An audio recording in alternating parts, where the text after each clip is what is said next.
To understand anger, when are we just as a default using it, or actually it happens, like without, someone presses my button and it comes out. So we understood a little bit of that with the example of big dog and the small dog, right? Big dog and small dog, that internal strength, that the point of the martial art is also that you reach to that place where you're not vulnerable, you don't feel threatened, and you're not attacking. But there is one more thing we have to understand about absence of anger. It's not only aggression, but something internally happens to us. So a story which will clarify Ahimsa more to you. There was a samurai school somewhere. You know samurais? Samurais with the swords. And they are very disciplined people. So it was a samurai school where one day someone killed the samurai master for some conflict. I don't know whatever was the background, but someone killed the samurai master. Now he was the master of that school. He was the main teacher. So school operations stopped completely. All the students gathered and they said, our master is killed. So, but the school has to continue. What we have to do is to appoint one person who now becomes the new master. So the best of the student among all those students was appointed as a new master of the school. But they picked up another best student from the school to find that killer who killed the master and to kill him. It was their tradition. It was their way. So now school continued as the new master is now taking care of the routine, and this other student who is another best student from the school is chasing this killer. Now someone who killed the samurai master must be also a very disciplined guy and a very sharp guy who could kill a samurai master.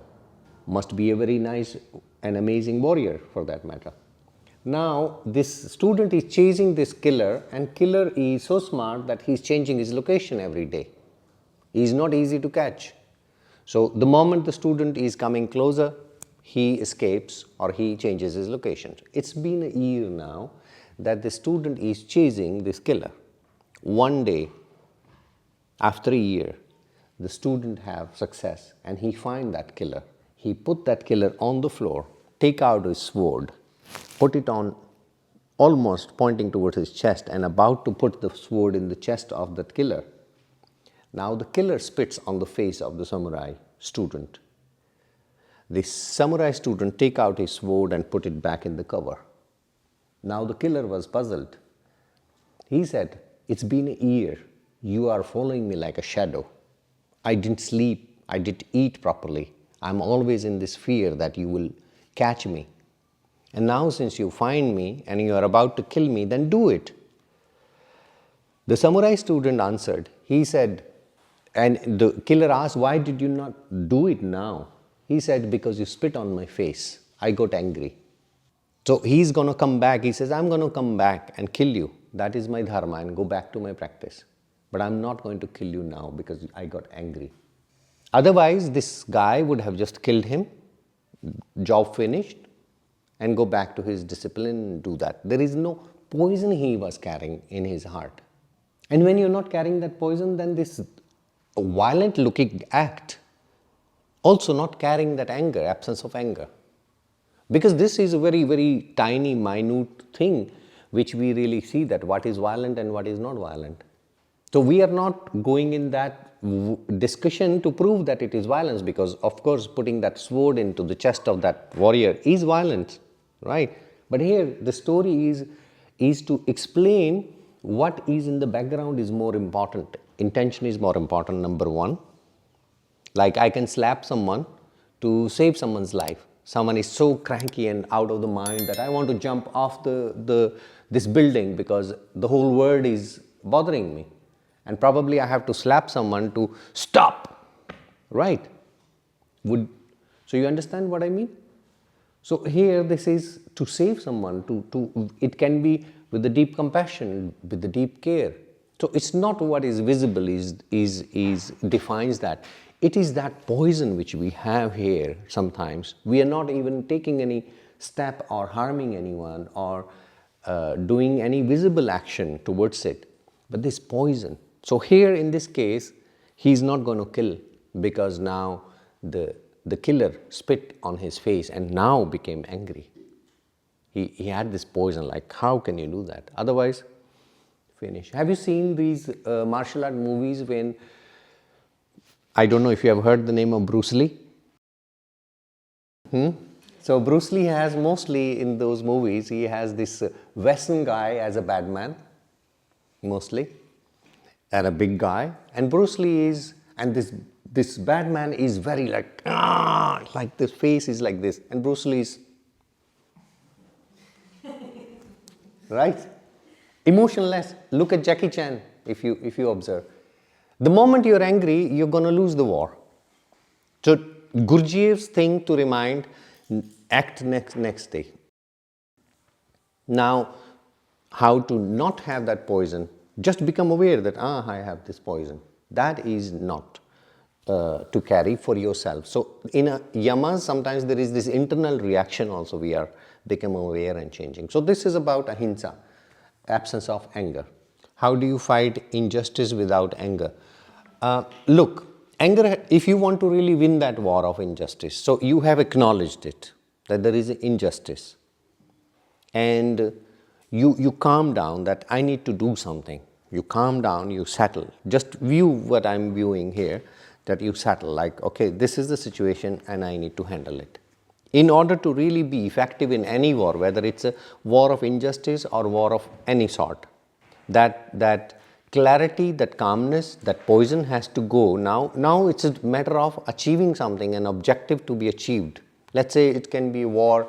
I give you my example of, so in my life many years I suffered with drug addictions, bad ones, and also then later than the alcohol addictions and stuff like that.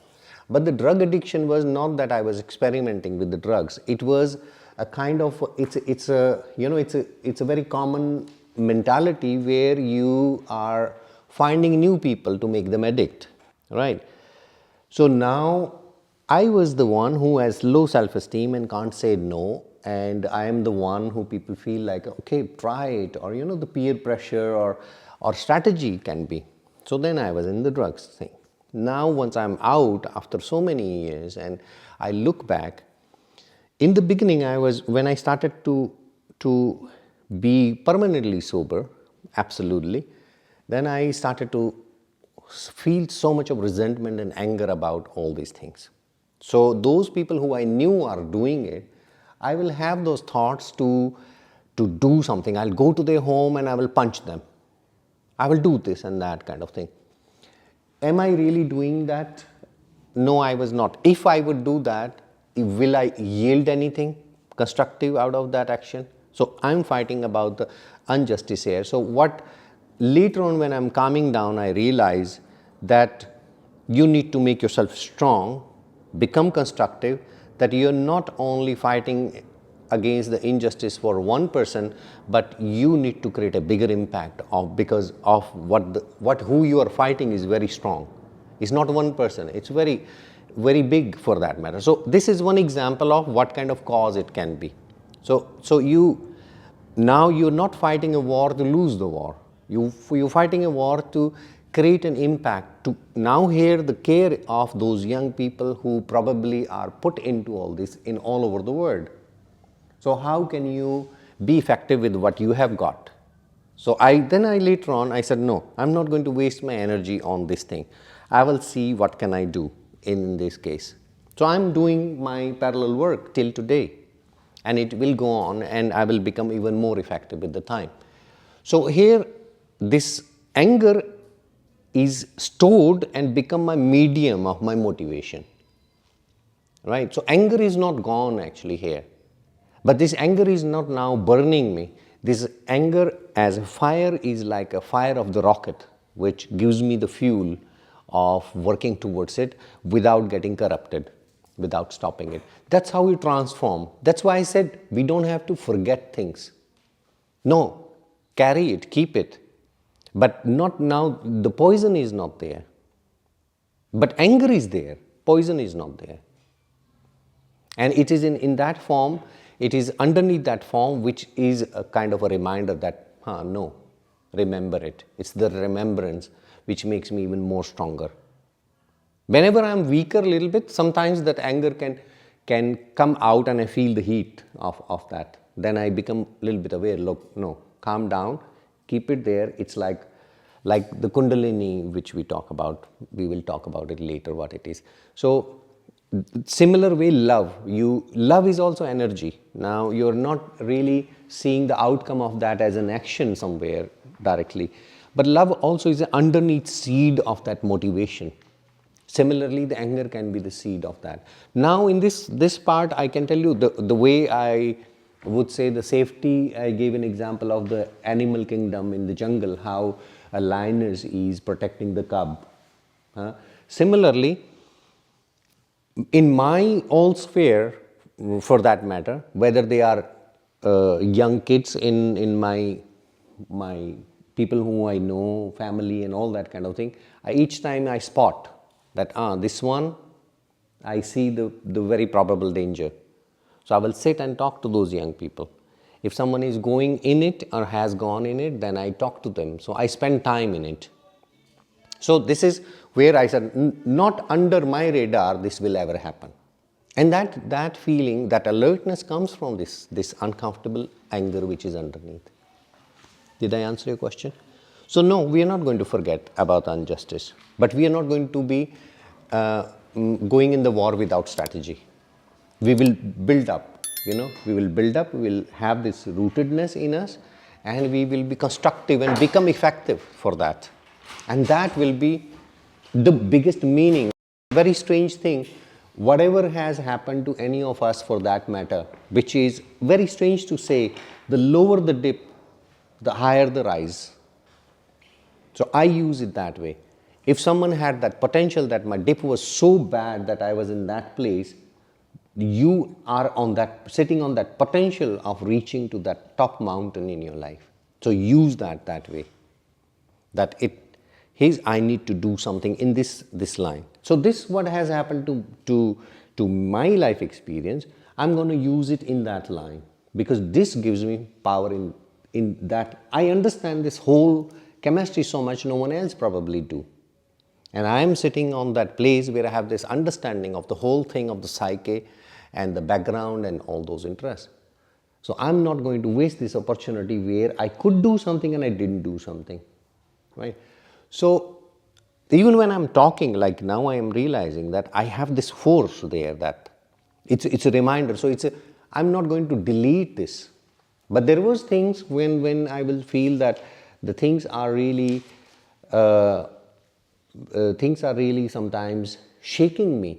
Even the dreams when you have of those things as a trauma or something like that coming in, then I will sit with it, I will work on it, and I will see that it is not blocking me, rather it gives me the energy. So I will work on it.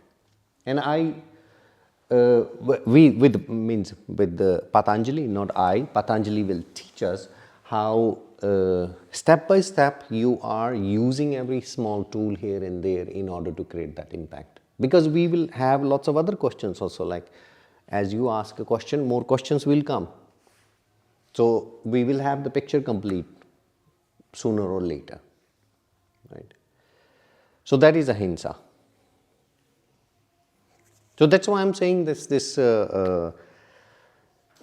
how do I say, not always that forgiveness is needed in a way. Here, no, I am not going to forgive that. Firstly, it is not working. Secondly, this is my seed here. Though I am now not individually angry on someone, that person who was involved, and or because they were also drug addict, none of them is even alive today. But sometimes I really have this feeling that,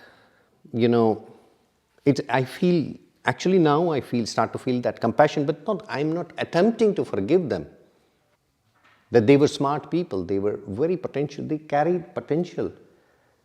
And then they waste it for themselves and they waste it for many people to gain something, nothing. I feel like come on, you missed this opportunity of life, basically.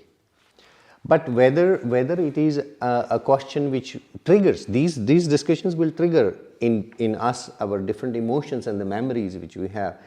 But try to be very alert whether it is ahimsa or whether it is satya. We are always going to pick up very small case study for us. I remind you again and again that you are not now starting to sit and meditate and think about something, a big story you have probably in your life. We all have some or the other story, right? No, we are going to slowly build up our muscle to handle all of this bit by bit. And I will keep on reminding you. I know that I repeat so many things who are very, very significant.